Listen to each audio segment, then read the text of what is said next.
Hello everyone, I welcome you all in this lecture 4। तो इस वाले लेक्चर में हम पढ़ेंगे मैन्युफैक्चरिंग कैपेबिलिटी के बारे में। तो कैपेबिलिटी मतलब इसके अंदर 3 टॉपिक्स हैं।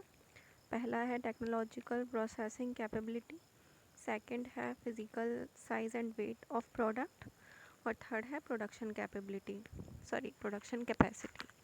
तो ये तीनों इसी के अंडर में आते हैं, मैन्युफैक्चरिंग कैपेबिलिटी के। तो इस वीडियो में हमारा यही कंटेंट होने वाला है, यही हम पढ़ेंगे। और वीडियो में आगे बढ़ने से पहले अगर आपने मेरे चैनल को सब्सक्राइब नहीं किया है तो कर दीजिए। तो चलिए आगे बढ़ते हैं। तो सबसे पहले 3 बिल्डिंग ब्लॉक्स होते हैं हमारे मैन्युफैक्चरिंग के, ठीक है, जिससे हमारी पूरी मैन्युफैक्चरिंग होती है। कौन कौन से होते हैं वो? Materials, processes and systems. Material मतलब मटेरियल तो चाहिए ही होगा किसी भी प्रोडक्ट की मैन्युफैक्चरिंग करने के लिए। दूसरा प्रोसेसेस, किन किन प्रोसेसेस से उसको गुजरना होगा मटेरियल को, तब वो एक फाइनल प्रोडक्ट बनेगा।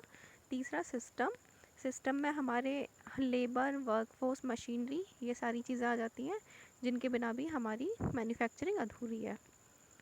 तो मैन्युफैक्चरिंग कैपेबिलिटी ना, कैपेबिलिटी इज़ लाइक कैपेबल, कौन कितना कैपेबल है किसी काम को करने के लिए।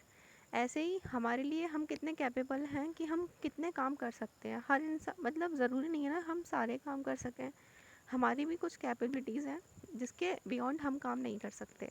सिमिलरली मैन्युफैक्चरिंग की भी कैपेबिलिटी होती है कि एक मैन्युफैक्चरिंग यूनिट कितना काम कर सकती है और कितनी उसकी लिमिटेशन है जिसके ऊपर वो काम नहीं कर सकती। तो यही डेफिनेशन में लिखा है, ये उसका एक स्कोप होता है, कितने स्कोप तक वो कर सकती है, उसका टेक्निकल और उसकी फ़िज़िकल कैपेबिलिटीज़। टेक्निकल मतलब कितनी मशीनरी उसके पास अवेलेबल है, और फिज़िकल कितना वर्कफोर्स या कितना मटेरियल, ये सब फिज़िकल मतलब साइज़, प्रोडक्ट का शेप, ये सारी चीज़ें उसकी फ़िज़िकल में आ जाती हैं। तो टेक्निकली और फिज़िकली एक मैन्युफैक्चरिंग यूनिट कितनी कैपेबल होती है काम करने के लिए, वो हमारी मैन्युफैक्चरिंग कैपेबिलिटी हो जाती है। तो इसके 3 डायमेंशंस हैं, और ये तीनों डायमेंशन मैंने बताए भी थे आगे मतलब फर्स्ट स्लाइड में। तो पढ़ते हैं टेक्नोलॉजिकल प्रोसेसिंग कैपेबिलिटी के बारे में। वही टेक्नोलॉजी, ये प्लांट की मैन्युफैक्चरिंग प्रोसेसेस का सेट होता है एक तरीके से। हमारा प्लांट के पास कितनी मतलब बेसिकली इसमें जो क्लोजली रिलेटेड जो होता है ना, ये मटेरियल टाइप से होता है। मतलब हर सारी जो मैन्युफैक्चरिंग प्रोसेसेस होती हैं वो ज़रूर तो नहीं है सारे मटेरियल्स पे हो जाएं, कुछ सर्टेन मटेरियल्स पे सर्टेन मैन्युफैक्चरिंग प्रोसेसेस होती हैं जिन्हें हम लगा सकते हैं। अदरवाइज़ सारे मटेरियल्स पे एक ही जैसी प्रोसेस नहीं लग सकती है। तो ये डिपेंड करता है कि हमारी मैन्युफैक्चरिंग यूनिट में किस टाइप की मशीनरी है, ठीक है, किस टाइप का मटेरियल हम प्रोसेस कर सकते हैं। तो ये हमारी मैन्युफैक्चरिंग यूनिट पर डिपेंड करता है। इसमें सिर्फ फिज़िकल प्रोसेस इन्वॉल्व नहीं होती हैं, बल्कि वो एक्सपर्टीज़ भी इन्वॉल्व होती हैं जो हमारी प्रोसेसिंग टेक्नोलॉजीज़ में लगती हैं। ठीक है, फिज़िकली ही बात नहीं हो रही है इसमें कि हम ये वाला शेप या साइज़, वो वाली बात नहीं हो रही है। कितना टेक्नोलॉजिकली हमारी मैन्युफैक्चरिंग यूनिट कैपेबल है वो भी डिपेंड करता है। तो कंपनी को ना डिज़ाइन और प्रोडक्ट के मैन्युफैक्चर पे फोकस करना चाहिए, जिससे मतलब उन्हीं प्रोडक्ट्स पर फोकस करना चाहिए जितनी की उसकी टेक्नोलॉजिकल प्रोसेसिंग कैपेबिलिटी है एक मैन्युफैक्चरिंग यूनिट की। अगर उसके पास इतनी कैपेबिलिटी नहीं है या इतनी उसके पास टेक्नोलॉजिकल चीज़ें नहीं हैं तो उसको उस एरिया में नहीं जाना चाहिए। तो यही उसकी लिमिटेशन हो जाएगी। सेकंड आता है physical product limitations. Physical product से ही पता चल रहा है physical, something physical related to the shape and size.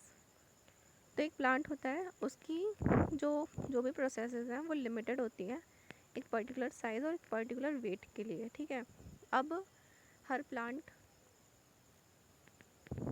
Sorry her plant मतलब ज़रूरी तो नहीं है कि हमारे पास मशीन है छोटी छोटी सी और हमने चीज़ें बनानी है बहुत बड़ी बड़ी, तो ऐसा तो नहीं हो सकता, ये तो इम्पॉसिबल है। तो हर एक मैन्युफैक्चरिंग यूनिट की एक पर्टिकुलरली साइज़ की मशीन होती है, ठीक है, लेबर फोर्स होती है, कितनी स्किल्ड है कितनी अनस्किल्ड है, कितनी बड़ी मशीन्स को चला सकती है नहीं, तो ये डिपेंड करता है प्रोडक्ट के साइज़ और वेट पे। अगर साइज़ छोटा और वेट कम है तो उसको कम मशीनरी और कम वर्कफोर्स और कम स्किल्ड लेबर की ज़रूरत होगी, है ना। और यहीं अगर हमें बड़े साइज़ या बड़े वेट की चीज़ें बनानी है तो हमारी उसी हिसाब से मशीनरी भी बड़ी होगी, ठीक है। तो अगर हमारी मैन्युफैक्चरिंग यूनिट इतनी कैपेबल नहीं है उनको अफोर्ड कर सके, तो ये भी उसकी एक लिमिटेशन हो जाती है, उसका प्रोडक्ट का साइज़ और प्रोडक्ट की शेप और साइज़ और वेट एंड ऑल। थर्ड आ जाता है हमारा प्रोडक्शन कैपेसिटी। प्रोडक्शन करने की कितनी कैपेसिटी है एक प्लांट की, ठीक है। कितनी क्वांटिटी वो प्रोड्यूस कर सकता है एक गिवन पीरियड ऑफ टाइम में, ठीक है ना। तो इसको हम डिफाइन कर सकते हैं maximum rate of production that a plant can achieve under assumed operating conditions. उसके पास जो भी ऑपरेटिंग कंडीशंस हैं, जैसी उसके पास मशीन्स हैं, जैसी उसके पास लेबर है, उसके अकॉर्डिंग डिपेंड करेगा कि वो कितने प्रोडक्ट को कितने कम टाइम में बना सकता है, ठीक है। और ऑपरेटिंग कंडीशंस क्या होती हैं? ऑपरेटिंग कंडीशन जैसे कि कितनी शिफ्ट्स हैं पर वीक। शिफ्ट्स मतलब कितने टाइम उनके वर्कर्स काम करते हैं या कितने टाइम उनकी मशीन्स चलती हैं या काम होता है पर वीक, ठीक है। और पर शिफ्ट में कितने आवर्स वो काम कर रहे हैं, उस पर डिपेंड करता है कि कितना प्रोडक्शन वो करने वाले हैं, ठीक है। तो ये सारी हो जाती है हमारी ऑपरेटिंग कंडीशंस। तो इन्हीं कंडीशन पे डिपेंड करेगा कि हमारा जो प्रोडक्शन है, ठीक है, वो कितना ज़्यादा है। तो ये भी हमारी एक प्रोडक्शन की कैपेसिटी है। अगर कोई मैन्युफैक्चरिंग प्लांट है जिसकी शिफ्ट्स कम है या फिर कम काम होता है, तो ऑब्वियस सी बात है उसका जो प्रोडक्शन होगा वो एक पर्टिकुलर टाइम में कम होगा, बजाय उसके जिसकी शिफ्ट ज़्यादा है, जिसमें ज़्यादा काम हो रहा है पर डे या पर वीक, ठीक है।